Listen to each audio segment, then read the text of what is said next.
Have you ever looked in a mirror and felt like something wasn't quite right? Like your eyes looked a little darker, or your smile looked a little wrong? Well, last week I found an old mirror in my attic. At first, I thought it was just dirty, but then I realized something terrifying. It was moving, but I wasn't. It was looking at me, but it wasn't me. When I bought the old Victorian house, I knew it came with junk. The previous owner had lived there for 40 years and never threw anything away. For the first month, my life consisted of carrying boxes down flights of stairs, sorting through piles of clothes, and filling bin bags with memories that weren't mine. It was exhausting work, but I loved the house. It had character, high ceilings, long shadows, and that quiet feeling that only old buildings have. I had almost cleared everything out. The only room left was the attic. The door was stuck shut, and when I finally forced it open, the smell hit me first. Dust, dry rot, and something else, something metallic and old. The attic was huge, stretching the entire length of the house. I spent 2 days clearing it out. I was about to call it a day, ready to go downstairs and have a beer, when I saw it tucked away in the far corner, covered by a heavy, dusty sheet. I walked over and grabbed the corner of the sheet. It was heavy, and it felt like it had been there for 100 years. I pulled it off. Beneath it was a mirror. It was massive, floor to ceiling, almost as tall as the room itself. It had an incredibly ornate, dark wooden frame, carved with patterns that looked like twisting vines, or maybe even snakes. The wood was dark oak, polished so old it almost looked black. But it was the glass itself that caught my attention. It wasn't clear like modern mirrors. It was slightly wavy, giving everything it reflected a distorted, dreamlike quality. And it was dirty, covered in decades of grime, making it look foggy and mysterious. Wow, I whispered to myself. This thing was worth money, or at the very least, it looked amazing. I couldn't just leave it up here to rot. I managed to get it downstairs. I leaned it against the wall opposite the front door. It looked perfect there. The dark frame matched the woodwork of the stairs, and the size made the hallway feel grander. That night, I cleaned it. I used glass cleaner and a soft cloth, rubbing away the years of neglect. As the dirt came off, the glass seemed to come alive. It went from foggy gray to a deep, dark silver. I stood back, admiring my work. "Looks good," I said. My reflection smiled back at me, or at least, I thought it did. The first few days were fine, normal. I'd walk past it a dozen times a day. I'd check my hair, adjust my shirt, check my teeth. It was just a mirror. But then, little things started to niggle at the back of my mind. It started with movement. You know that feeling when you're walking past a window and you see something move in the corner of your eye, and your heart jumps, and then you realize it's just you. It was like that, but it didn't go away. I'd be walking down the hall, and I'd glance at the mirror.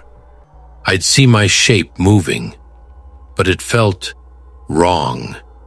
It looked like my body was moving, but the timing was just slightly off, like a video with bad audio sync. I stopped one day.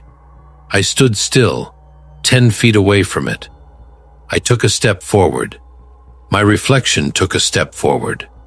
Perfectly normal. I took another step, then another.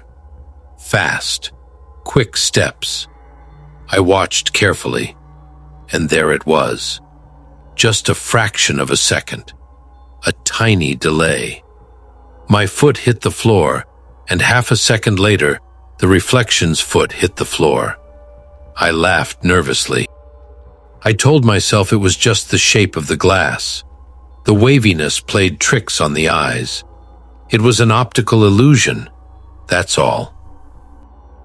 But then the details started changing. One Tuesday evening, I was getting ready to go out. I was wearing my favorite blue shirt. I buttoned it up, looked in the mirror, and adjusted the collar. I looked good. But as I turned to walk away, I glanced back over my shoulder. In the reflection, I was still facing forward, and in the reflection, I wasn't wearing a blue shirt. I was wearing black. I spun around, heart suddenly hammering. I faced the mirror again. Blue shirt, me, normal. I touched the glass. It was cold, solid. I blinked hard, rubbed my eyes. I was tired. I had been working too hard. Stress, that was it. But the feeling wouldn't leave me alone after that. I started avoiding the hallway, or rather, I started avoiding looking. I'd walk past quickly, eyes down, not wanting to see. But curiosity is a powerful thing. One night, I couldn't sleep. It was 3 a.m. The house was dead silent. The kind of silence that presses against your ears. I got up to get a glass of water. I walked into the hallway, and the moonlight was streaming in through the front door window, casting a long silver path across the floor. And there was the mirror, standing there like a doorway to another room. I stopped. I couldn't help myself. I looked up. I was standing there in the reflection. Of course I was. I was wearing my pajamas. My hair was messy. I looked tired. But then I saw the eyes. My real eyes were looking at the mirror, but the reflection's eyes, they weren't looking at me. They were looking slightly to the left, looking at the empty space next to me. I froze. Every hair on my body stood up. Then the expression changed.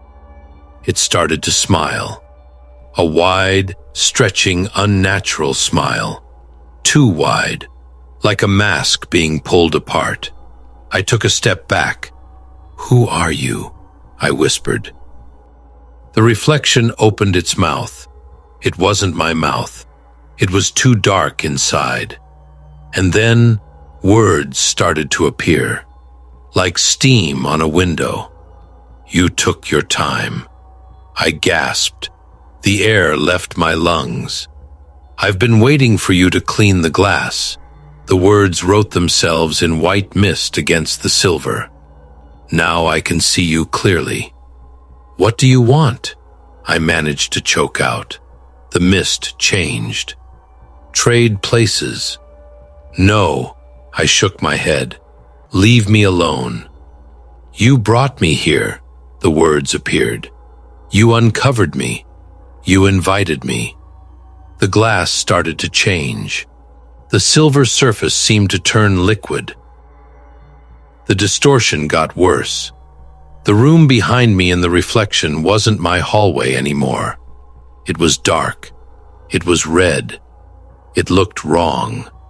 I saw other shapes in the background of the reflection. Shadows moving. Things that shouldn't exist. And then the figure stepped forward. It didn't walk through the glass. It didn't break it. It just merged. One moment it was on the other side. The next moment, the air in front of the mirror rippled like water, and it stepped out into my hallway. It looked exactly like me, but it was wrong. The colors were inverted. The shadows were in the wrong places. It moved with a fluidity that wasn't human.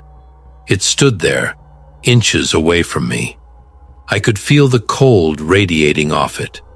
It looked at me, and this time, its eyes focused. right on mine.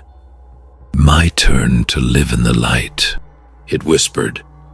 It reached out and grabbed my arm. Its hand was ice cold, and it felt solid, impossibly solid. I tried to pull away, but I couldn't move. It dragged me forward, towards the mirror. I looked into the glass, and I saw that now I was the reflection. I was the one on the inside, trapped behind the silver. "No, please," I struggled. "Don't worry," it said, smiling that terrible smile. "It's dark in there, I know, but you'll get used to it, and eventually, someone else will find a mirror, and you can come out. After all, I waited a long time for this. Now, it's your turn."